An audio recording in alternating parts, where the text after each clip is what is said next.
Hi, I'm Anne-Marie Mediwake. I'm Lindsey Deluce. And I'm Michelle Jobin. Welcome to CTV Your Morning, the podcast.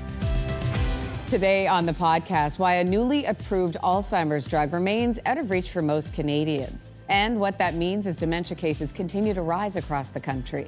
We're also talking about what's going on with TikTok now that a group of U.S. companies have taken over. Users are reporting censorship of content critical of the Trump administration, so we find out what this means for Canadians. And The Pitt star Katherine, LaNasa, who of course plays charge nurse Dana Evans, comes to studio. She talks to us all things season 2 and who she gets her inspiration from. Plus, we have the 2 stars of Bridgerton season 4 on set to tell us what happens behind the scenes. Yes, and remember to start your day with us live weekdays from 6 to 9 a.m. Eastern, 7 to 10 a.m. Atlantic on CTV, CTV News Channel, and Crave. Hey everybody, welcome to the Your Morning podcast. We have a great episode for you today. Coming up in just a couple of minutes, we'll be speaking with a branding expert to discuss why many influencers are turning away from TikTok now and instead focusing on Instagram. This, of course, comes as TikTok users in the U.S. are reporting censorship issues. We've also got a really wonderful conversation with the internet's favorite librarian and the new host of Reading Rainbow, Michael Threets. And there is no turning down the heat on Heated Rivalry. This show really continues to remain at the top of the pop culture zeitgeist. And with the Winter Olympics underway, we are going to speak with the Heated Rivalry costume designer to talk all about the fleece. First up, though, have you heard of lecanemab? It is one of the first drugs shown to slow cognitive decline in Alzheimer's patients. And, by the way, it has been approved in Canada for months, but access to the drug remains limited. Here's that conversation now. A drug to slow the early symptoms of early-stage Alzheimer's was approved in Canada last fall, but for most patients, it is out of reach. Lecanemab is one of the first drugs to show slow cognitive decline in early stages Alzheimer's by clearing amyloid from the brain. And Canada was the last G7 nation to approve this drug. That happened in October. So why at a time when dementia cases are rising rapidly, is this treatment still so hard to receive? For a look at why access is limited, I'm joined by Dr. Saskia Sivananthan. She is a neuroscientist, data scientist, founder, and CEO of the Brainwell Institute. Good morning. Good morning. So far in Canada, a Toronto woman and a Montreal woman are among the first in this country to receive the IV infusion of lecanemab. What can you tell us about the drug's effectiveness and a little bit more about how it works? Yeah, so this drug is specifically for early stage Alzheimer's disease because there are over 100 different types of dementias, Alzheimer's disease being the most common. And one of the underlying pathologies, the thing that's found in the brains of people who are living with Alzheimer's that we believe is what causes that cognitive decline, the memory loss that happens over time, is a clumping of a protein called amyloid beta. And so it clumps in the brain and it prevents the neurons or the brain cells from talking to each other. And what lecanemab does, Leqembi is the brand name, is it removes that clumping of protein, and it's believed to then slow down the cognitive decline or the memory loss that's seen in people living with Alzheimer's disease. The effectiveness is a bit varied in that it's the first class of drugs, and so it slows cognitive decline by about 6 months to a year. Canada right now has more than 700,000 people who live with Alzheimer's and dementia. Approximately 4 people have received lecanemab since October's approval. So why is the drug so difficult to access? Well, one of the big reasons has been a lack of a coordinated health system or pathway when it comes to dementia. So it takes about 2 years on average to even get a diagnosis. And with Alzheimer's disease and being able to access this drug in particular, you have to be diagnosed very early stage Alzheimer's or mild cognitive impairment, which occurs even prior to that. But the other reason why it's been very hard to access this drug is that it requires IV infusion. So this is not a pill. You have to go into a specific site to get an IV infusion of the drug. And you need to be monitored very closely via brain imaging because there are some significant side effects related to it. And the third reason I'd say is that we have not coordinated our system to be able to support people from diagnosis all the way as they transition through the different stages of Alzheimer's, because people live on average 8 to 10 years with this disease. That's a long time, and they go through different stages where they need to access different treatments and supports, and those are not in place for dementia the way we have for other major conditions like stroke or cancer. Is cost one of the biggest barriers? Because there's no official price tag on it, but some reports say it could be around $32,000 a year for Canadians. I mean, obviously that's cost prohibitive, but you make a really good point when you say the cost of keeping Alzheimer's patients right now in hospitals, because physicians can't send them home because they aren't able to care for themselves at home, is also astronomically high. So what is the solution here in order to be able to access this drug for people who just can't afford to pay $32,000 a year? Yeah, the cost is quite high, and we still don't even know what the price tag will be in Canada, because it's only just received Health Canada approval. But the other piece to the cost is that, is it going to be covered by provinces? Is there going to be public coverage of it? And there's additional costs in terms of the IV infusion and the monitoring that's required. You've got to also remember that with Alzheimer's disease, because this drug is only going to be available right at the early stages, and if you slow down that cognitive decline, that memory loss by 6 months to a year, you're still talking about another 8-year window, possibly, when the person is still going to continue to decline. And exactly as you said, are going to require more supports. And this has been the big piece around the lack of pathway and coordination, access to other therapies and supports, because what you need is going to change over time. At the beginning, a person living with Alzheimer's can manage their care quite well. But as that decline happens over time, they need full-time care. And the cost to caregivers who are stepping away from their jobs to also be able to provide that informal care is huge. It sounds like, Doctor, that we need to have another conversation about what is happening with our Alzheimer's and dementia care for patients in this country and what that looks like. Thanks for joining us this morning on LaNasa. Appreciate it. It's my pleasure. Thanks for having me.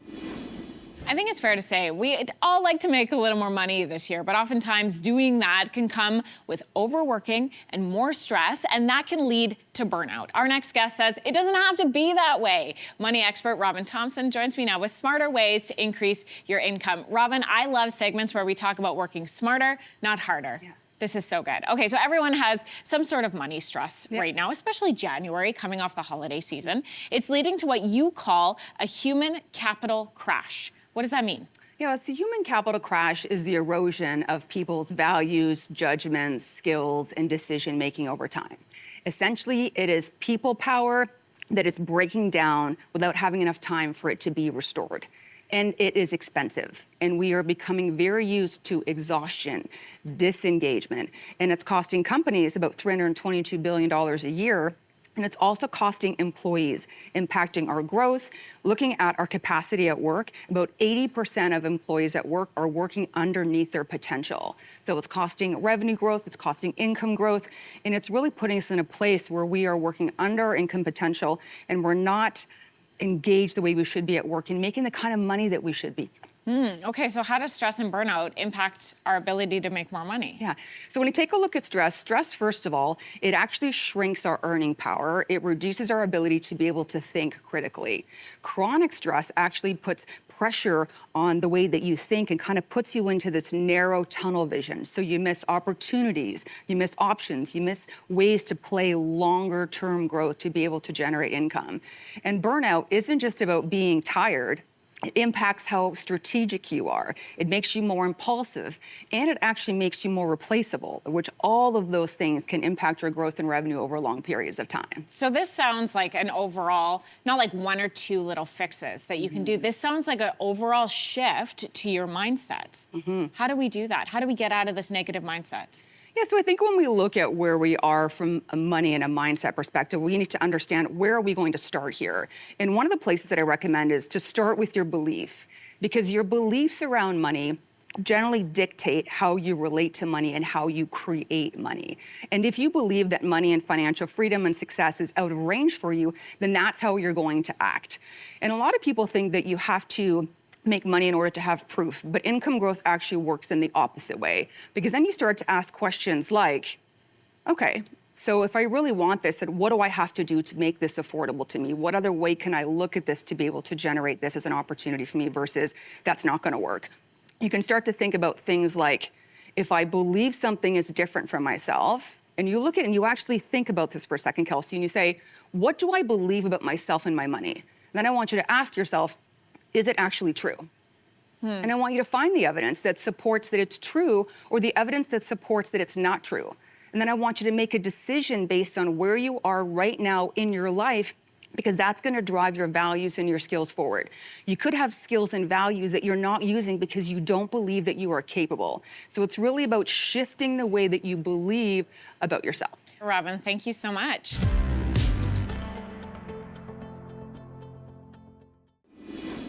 The Pitt is just 4 episodes into its 2nd season, but the medical drama is already critically acclaimed for its portrayal of healthcare workers. Why'd you wait so long to come see us? I don't like going to doctors. Well, that makes 2 of us. We all need help from time to time. Think maybe we could arrange for some ongoing care? I just kind of want to get patched up, you know? I do know. But that's today. What's tomorrow? Sunday. Use the system. That's what it's there for. I loved that episode. From the unhoused population to the opioid crisis, the struggles hospitals face in a post-pandemic world, and so much more. Every episode has viewers hanging on to every scene, thanks in large part to some astounding performances like the one you just saw here. This is charge nurse Dana Evans, played by the unbelievably talented and Emmy award-winning actor Katherine LaNasa. Welcome to Your Morning. Thank you.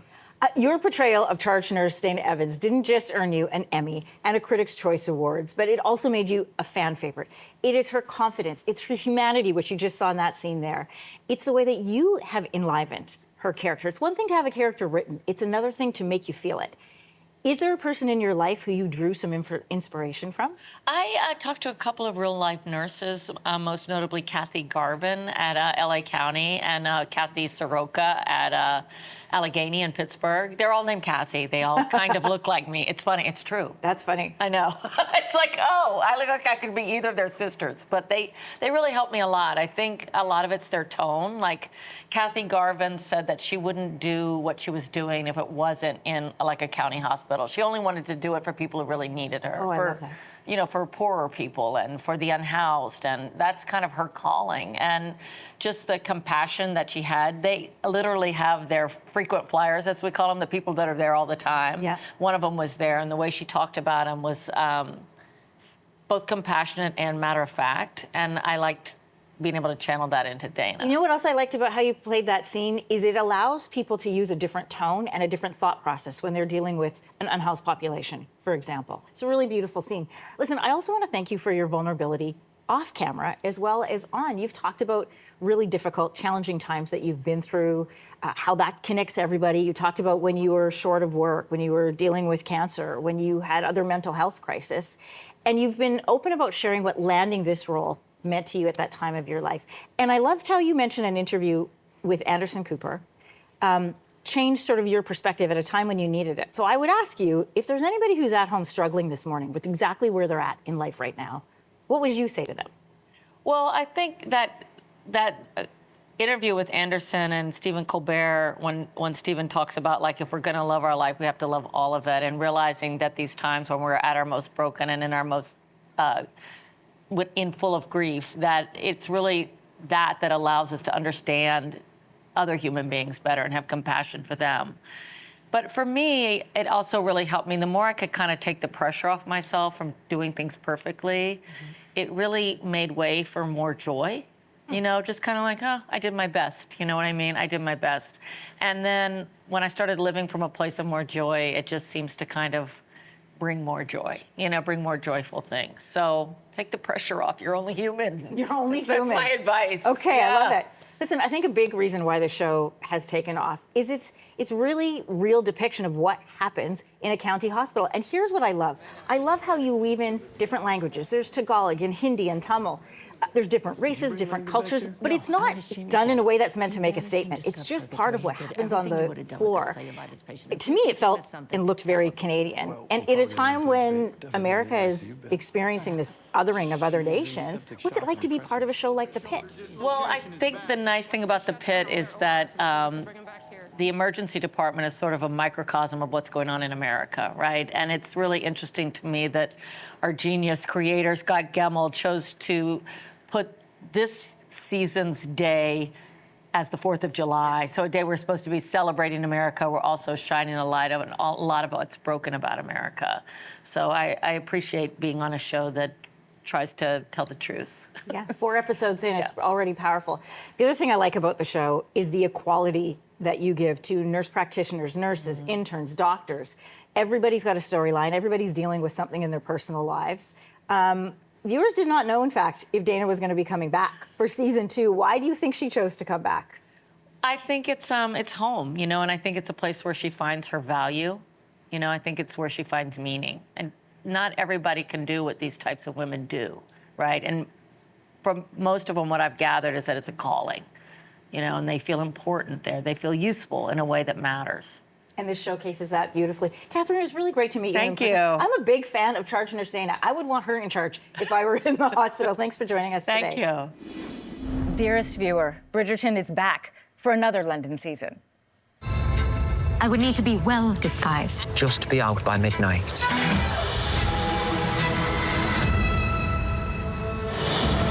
I cannot dance. The long-awaited 4th season of the hit series is here, and this time it is Benedict Bridgerton who finds love in a fairy tale-inspired story. Stars of the season, Luke Thompson and Yaron Ha are joining us this morning with more. Welcome. Listen, I could not do the accent with you guys sitting here because it's just too intimidating. No, it's fine. You could. Well, I'm Aussie, absolutely so you're could. fine. Listen, this season has everything that fans of the show have come to love. It has romance and gossip and masquerade balls and gorgeous costumes, but there's also been a lot of changes. Lady Whistledown's identity is now known to the Ton. That's right. There are new and changing relationships, and we see more of the, it's a little more Downton Abbey in that we see more of the downstairs, the households Totally. Perspectives as well. So how does that change the show this season?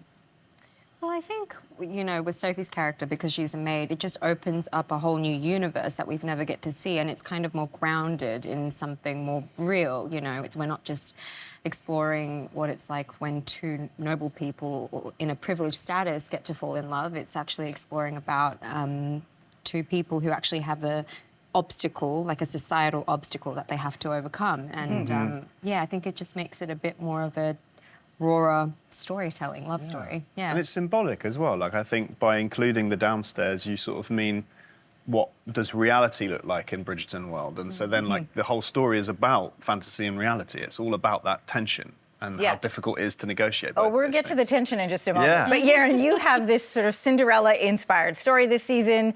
You are the newest character to join the Bridgerton cast. So tell us more about Sophie. Well, she's an illegitimate child. She's a maid, and she's very.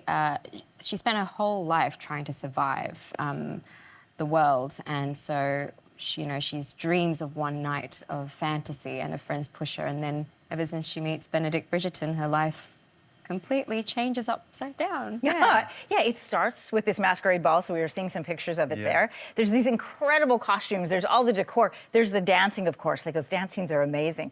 Talk to us about the behind the scenes of putting a scene like that together. I mean, it takes a village. That was a very heavy sigh. No, I think it's just like it's so funny because you obviously what you see on screen, and then there's just hundreds of people around, and like to create a scene like that, which is, you know, what Bridgerton excels at, I think. That takes a week and a half, and in terms of filming, and then like just all the costumes, they're all handmade, you know, the choreography, the lighting, everything. It takes It's a village. Yeah, it does. It takes like so many people, I think, to create something that beautiful, and I think it does look. Speaking of, I mean, I really like your costume, that sort of short and leather jacket, amazing. But Sophie, the mask, the dress, what was your reaction the first time you saw it? It was, I really had to trust the process because there was so many different fittings for it. But when I put the final dress on, I did feel like a bit of a Cinderella. And yeah, the costume team are just amazing. And, Okay. Yeah. We promised that we were going to talk about tension. I'm not going to ask you the question that my colleague Sonia asked you, which is more sex coming? I feel like you guys answered that, and the answer was yes. But fans were used to this more bohemian style from Luke. You know, he loved both men, he had women, he had polyamorous relationships. This time we see him, he's a leading man, says he's ready to settle down, or believes he might be ready to settle down. So then what comes next in his storied love life? Well, yeah, I mean, I think, like, what's fun about this season is that it is maybe, I think it's nice when a season surprises people, and it's not necessarily the love story you would think might be where Benedict heads, but I think, like, that's what love's like. Like, it kind of surprises you. You know, it's not necessarily, it doesn't necessarily happen in the way you think it would happen, and it stretches you out of yourself. So it is very much outside the bound of what we're used to seeing Benedict do and be like. So it's nice. It just sort of, it's unexpected. But it's funny, I also think there was always, deep down, there was always that part of him that was very sort of innocent, actually, and pure and just slightly, you know, he is a romantic at heart. I just think there's also... He's very romantic. Yeah. In seasons 1, 2, and 3. Very romantic. Well, but you say that, but he's always says, like, oh, I'm not ready for anything too serious. And I do think that's not very romantic in a strange kind of way. You know, like, I think romance is being all in, isn't it? Okay. You know? Season 4, part 1, is out right now on Netflix.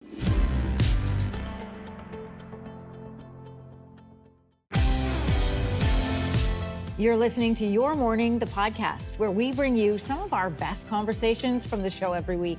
Join us live on CTV weekdays, 6 to 9 a.m. Eastern and 7 to 10 a.m. Atlantic on CTV News Channel, and now on Crave. A growing number of TikTok users in the U.S. are claiming their content is being censored. A majority U.S.-owned joint venture took over TikTok in the U.S., and since then, users say videos criticizing the Trump administration, including its immigration crackdown in Minneapolis with the use of ICE, are being limited now on the platform. TikTok denies this, saying the issues are due to a power outage at a data center. For more on what's actually happening behind the scenes, we're joined by branding expert Camille Moore. She's the founder and president of Third Eye Insights. Welcome to Your Morning. Good morning, Anne-Marie. Good morning. Listen, we learned here Oracle is now a key stakeholder in U.S. TikTok, and critics are highlighting Oracle co-founder Larry Ellison's ties to U.S. President Donald Trump. Now, you began pivoting away from TikTok well before the ownership changed hands, but what led you to make that decision? So I went through a bit of a different situation with TikTok. I was creating like a live event that people could show up to. I had a bunch of followers on TikTok, and a few of them were asking to be invited to the event. So I said, yeah, send me an email and I will, or send me your email and I will send you out the invitation. And that got nicked through their AI as phishing, and it shut down my account. I didn't get a warning. I didn't get an outreach. I got nothing, and it completely shut down my account. And that would stress out a lot of people, because for many creators and influencers, you get paid by your impact and reach. Sure.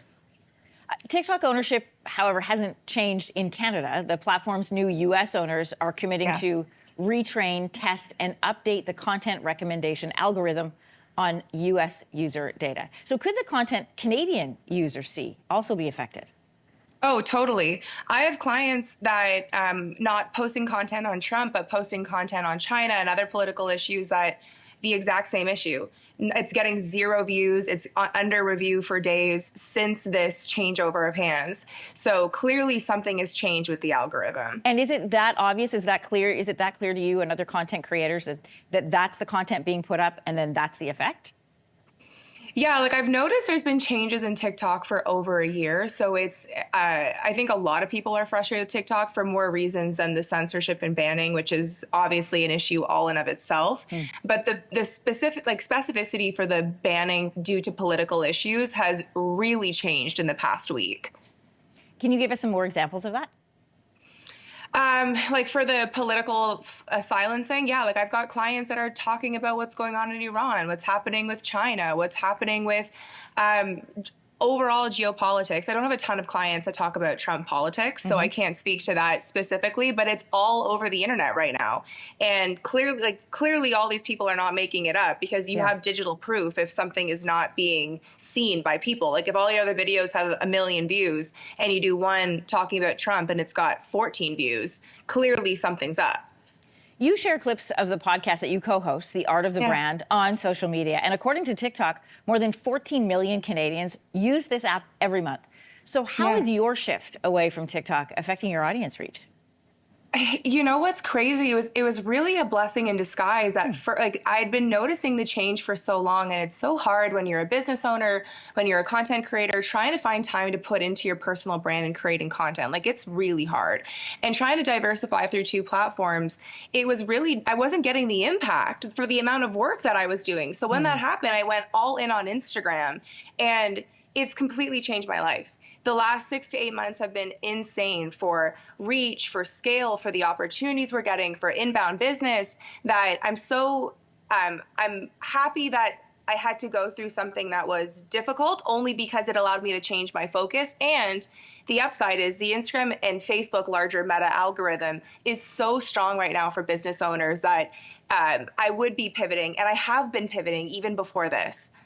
According to a data analysis company, this is Sensor Tower, they say the number of U.S. TikTok users deleting the app has gone up 150% just since last Thursday. So if that continues, where does that leave the social media landscape? Will there be more people like yourself moving to meta platforms? You know, it's interesting. I'm constantly in boardrooms with brands, founders, creators, influencers, and small business owners. And this has been a growing trend across the board for a year. Before this, I think the censorship is more like that last straw. Like, people were holding on to the app, but viewership and time on app has gone down over the past year. But now, with not feeling like you can speak openly and publicly, and your content is being censored if you're speaking out, is like, why am I here? Like, the algorithm has changed for a long time, and that's what made TikTok so addictive, is that it had the best algorithm in the market. So when you change that aspect, it's not as addictive. And do you think it's a outage at a data center? Would that explain what we're seeing in the U.S.?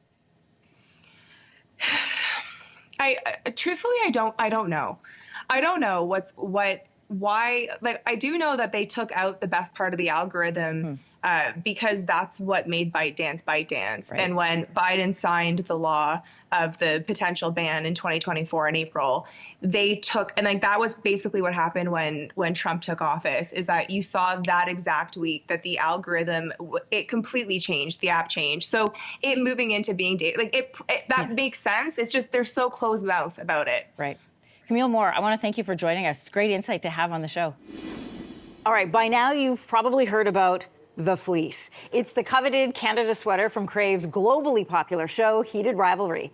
The Team Canada fleece, worn by actor Hudson Williams, has gone viral. Hudson even handed a version of it over to the Prime Minister.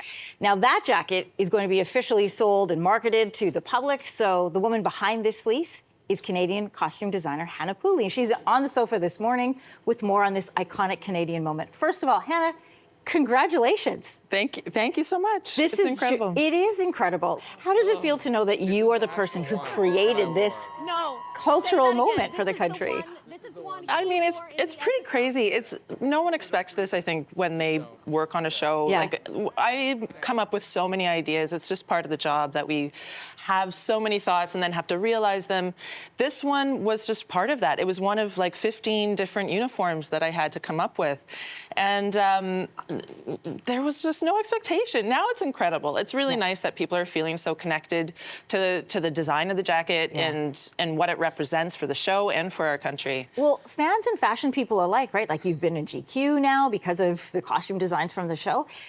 I think there's also a moment in Canada right now where we are looking for ways to be loud and proud about our national identity. And this seems to have really hit at that time. Yeah, well, I think it speaks a lot to the inclusivity and diversity that Canada represents. There's something so, I think there's just something so wonderful about belonging. Mm-hmm. And this jacket serves as that piece, I think, for our country, for fans of the show, for the values it represents and all that. So I think politically, too, it's just something that separates us from a lot of the hard stuff going on. Yeah, shows our values. Yeah, shows our values. Yeah. Yeah. Listen, can I ask you quickly about a process question? Like, what was the process when you sat down? You've got this fleece, you have to design it for like fake Olympic wear. Yeah. And then what were the parameters? What else were the parameters? I wanted to make something that felt really nostalgic, that felt really ubiquitous, that spoke to Shane's character, I think, first and foremost. That was kind of the primary thing. Shane is a very basic dresser. He's someone who I think needs to feel very safe. He doesn't take a lot of risks. This piece of this costume piece really served that, I think, at the end of the day. It's really a simple piece. It's a very basic jacket. You could pretty much get it, anywhere.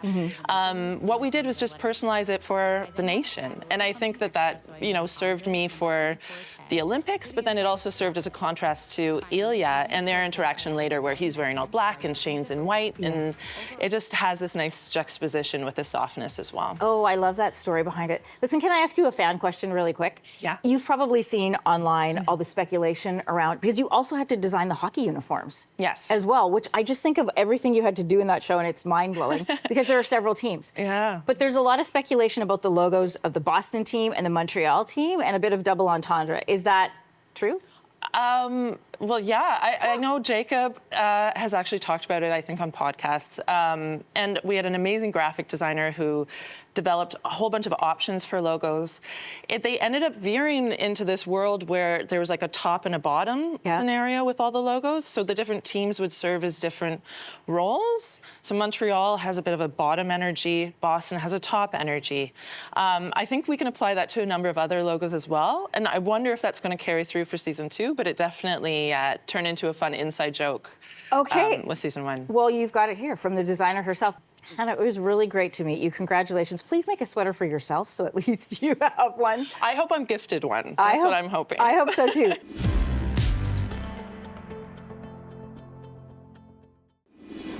I have been singing this song all morning long in excitement for our next guests. You can file it under If You Know, You Know, and a lot of people do. Sing along at home as we play this one.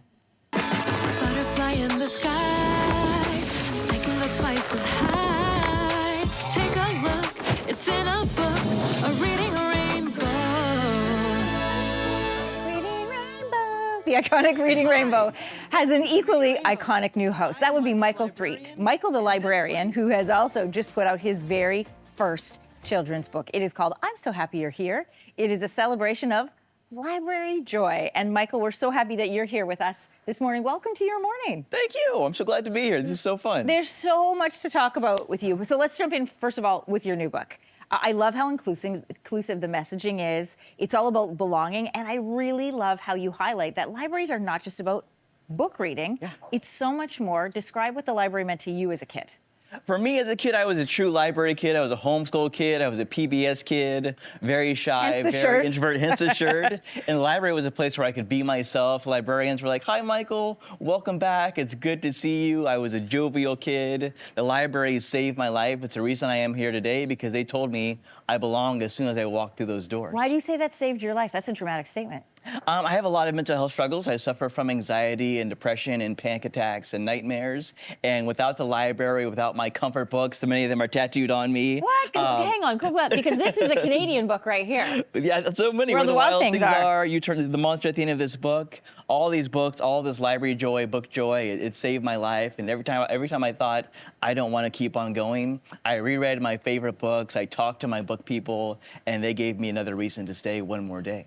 Oh, I love the story so much. Is it true that you ended up being a librarian at that same library? Yes. That you went to as a kid? It is true, yes. I got my first library card there at the age of 5, and I became a library shelver and worked my way up to being in charge of that library as a supervising librarian. Okay, let's talk about your book. So from, a kid library user to a librarian and now to an author. Your books are going to be on those shelves. The illustrations, Michael, in here are beautiful. Yeah. What is it like seeing an illustrated version of yourself? It is very strange to see an illustrated version of yourself. I love that Lorraine Naum is a wonderful, amazing illustrator. She got all my tattoos in there. I don't know how she did it, but she is a true star of our picture book. I'm so happy you're here. A celebration of library joy. It just exudes the joy that every person, disabled, mentally ill, autistic, dyslexic, ADHD, you belong, you have a joyful self when you're at the library, and that just shines in her illustrations. Well, and we've learned this more and more, that as there's less funding for spaces like community centers, the libraries have really filled in that gap. Talk to me about library as not just a place for books, but they're also a place to gather. And listen, new moms love the library. They do. Yeah. New moms, new dads love the library. There's always going to be story time, book clubs, but there's free legal help. There's tax help for tax season. There's author talks. There's art shows. There's cooking demonstrations. Yeah. I've seen storytime families go out to games together. They'll go to Broadway shows. It's a community hub. Yeah. It's a last third space. There are no expectations. Yeah. You don't even have to have a library card to go to the library. You should get a library card, but you don't have to. It's that place where everyone belongs. All of us are Mr. Rogers' neighbors coming together at the local library. I've heard libraries now described as sanctuary, and I think that's a very fitting description. Can we talk Reading Rainbow for just a moment? Of course. You did walk in with a shirt that says, I love PBS. It's right there. For context, this is a show that ran for 23 years. It won 26 Emmys, which I didn't know before this interview. 2 million viewers. It was hosted by only one person ever, LeVar Burton. And now there is you. You are the new face to steer this ship. What does that feel like? Because like a lot of people, you grew up watching the show.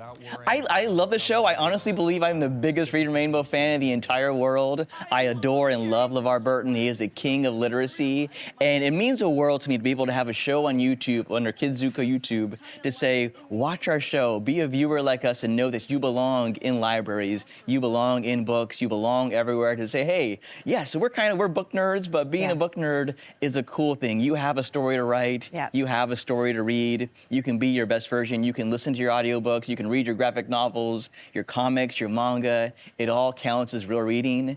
And that's all Reading Rainbow is saying, yes, you belong. Take a look. It's in a book. Oh, I love that so much. Listen, I can't let you go without asking, do you have a favorite book? Other than your own? I love my book, but my favorite book of all time is probably Holes by Louis Sachar. And why?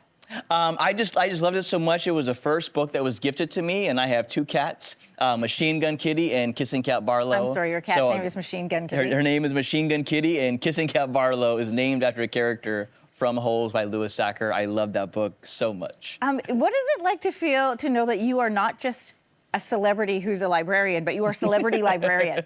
You know what? I don't connect with the term celebrity. I'm always going to be a librarian, a library kid, a library-loving person. So if I can ever help amplify those wonderful educators and library people, I will do it as often as possible. And if it means I'm a version of a celebrity, it's very weird. It's sometimes very uncomfortable, but I love that we're living in a time where books and libraries are at an all-time high. Yeah, listen, they're under threat. Words, books, those are under threat even politically. Yes. And librarians are the guardians at the front line of that fight. Yes, fighting for the freedom to read. Everyone has a right to read, to see themselves in books.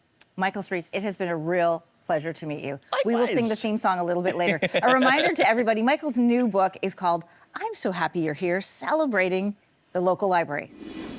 I was so happy he was here. I mean, I love that interview, Anne-Marie, especially when you started talking about the importance of libraries. Yeah, I don't know about you. When my kids were little, this was our go-to spot. Not only to read books, and I love books, so I wanted my kids to get that feel as well, but just as a place of community. They met other kids playing at Thomas the Tank Engine train station. There was lots to do. I have the best memories of going to the library myself as a child. My brother actually worked at the library. Oh, no way. He was a teenager as well. Was he stalking? He sure was. He was in the stacks. The Dewey Decimal System. The Dewey Decimal System. And also, and to your point, as especially as a new mom, especially when Archer was a toddler, we would go to the library all the time, and the excitement that he had to pick out new books really is just wonderful. I think one of my earliest memories is sitting on a carpet in a don't you remember when they would do the readings, and they still do that, but sitting on a carpet and just the hush that falls over to try to get a group of children to be quiet is a feat in and of itself. Yeah. But to sit there and do that. And I have to say, in Sidebar, we run these amazing accounts that we have found sort of all over North America and Canada and the US of these librarians and people who work in the library. And they're getting so creative with the way that they are, their comedy, in terms of trying to get people more interested in reading or coming in through their doors at their library. And these accounts, as you and I know, they're very funny. They're so funny, and they have so many followers now, which is really, really nice to see. Well, it's sort of like advancing the role of libraries and the outreach of libraries and librarians. And, Michael Threet got this job in part because he has become a celebrity librarian. Yeah. We're so glad you joined us today. If you want more great conversations, don't forget to download, or you can hit subscribe to Your Morning the Podcast on all podcast platforms. And of course, we'd love for you to watch us live weekday mornings on CTV, CTV News Channel, and Crave. Start your morning with us.